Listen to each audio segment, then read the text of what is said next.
तर गरीब कुटुंबियातील मुली दादाराव चर्लेवार यांना देण्यात आली होती। त्या मुलीचं एक पैशासाठी हुंड्यासाठी एक अनेक वर्षापासून तिला त्रास होता आणि तिचा एक निर्गुणपणे तिचा खून झालेला आहे। आणि एवढं झालं असताना सुद्धा पोलीस प्रशासनाने त्यांच्यावर खुनाचा गुन्हा अद्यापही दाखल केलेला नाही। मुख्य आरोपी जे कोणी आहेत ते आताही फरार आहेत आणि ह्या कुटुंबियाला न्याय देण्यासाठी आम्ही सर्व बुरुड समाजाचे आज एकत्र येऊन ह्या मुलीच्या पाठीमागे आहोत आणि त्या मुलीला न्याय देण्यासाठी आम्ही प्रशासन सन्माननीय श्री जिल्हाधिकारी साहेबांना निवेदन देण्यात आलेलं आहे की या गुन्ह्यामध्ये जे कोणीही गुन्हेगार असेल, जे कोणी त्यांना सहकार्य करत असेल, त्या सर्वांवर गुन्हा दाखल झाला पाहिजे आणि त्यांच्यावर कडक कारवाई झाली पाहिजे।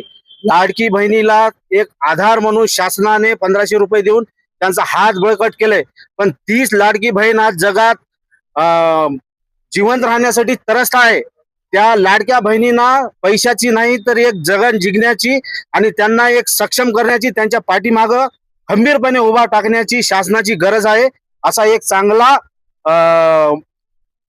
मुद्दा शासनाने एक असा चांगला गुन्हा एक अंमलात आणावा आणि जे कोणी असे महिलांना त्रास देतात, बळी घेतात, तरी त्यांना असं 2 दिवसामध्ये सुटकारा होती। याचा अर्थ काय? एकही मुलगी जिवंत राहणार नाही राज्यात।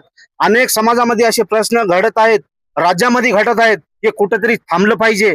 अशा मुलींना न्याय मिळाला पाहिजे आणि हे न्याय जर शासनाने नाही दिला तर आम्ही सर्व बुरुड समाज एकत्र होऊन या शासनावर आणि प्रशासनावर आम्ही मोर्चा काढल्याशिवाय राहणार नाही आणि त्या मुलीला न्याय मिळवल्याशिवाय आम्ही समाज कोणताही गप्प बसणार नाही। आणि मी आपल्या माध्यमातून SP साहेबांना आणि कलेक्टर साहेबांना विनंती करतो की साहेब, ह्या गरीब कुटुंबीय मुलीला आपण न्याय मिळवून द्यावा, एवढीच आमच्या संपूर्ण बुरुड समाजाच्या वतीने विनंती। नमस्कार।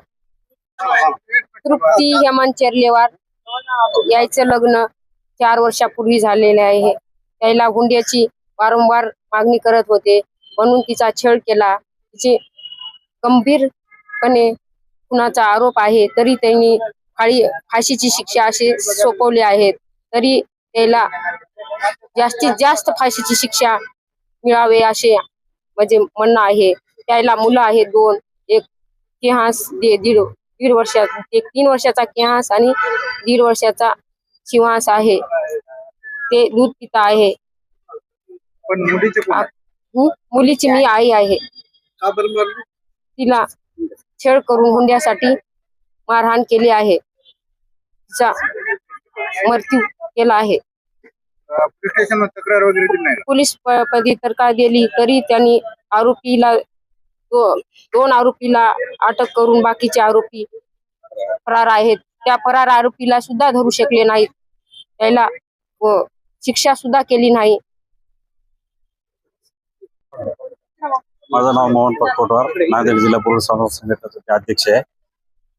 आमच्या बुरुड समाजामध्ये 9 जानेवारी 2026 रोजी न्यायनगर कवठा येथे एक दुर्दैवी घटना घडली। त्या घटनेमध्ये पीडित आपले तृप्ती हेमंत चर्लेवार तिचा एकदम म्हणजे असं संशयास्पद मृत्यू झालेला आहे आणि तो मृत्यू जो आहे त्या मृत्यूच्या बद्दल पीडित लोकांनी तक्रार दिली। तक्रार दिल्यानंतर त्या संबंधितांना सर्वांना अटक झाली। अटक झाल्यानंतर काही लोकांना सोडून देण्यात आले आणि सोडून दिल्यानंतर त्यांना अजूनही काही अटक झाली नाही, नंतर जे बाहेर आहेत आणि काही फरार आहेत। तर आम्ही प्रशासनाला एवढंच मागणी करतो की लवकरात लवकर जे कोणी फरार असतील त्यांना पकडावे आणि योग्य ते कारवाई करून चौकशी करून त्यांना कठोरात कठोर शिक्षा द्यावी, ही आमची प्रशासनाकडे मागणी आहे। आरोपी आता ते जे काही कुटुंबीय असतील त्यांचे जे FIR मध्ये नोंद आहे त्यांच्या सर्वांचे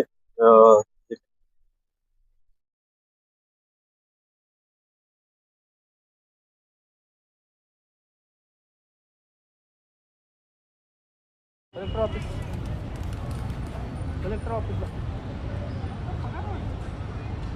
ऑफिसला आहे म्हणून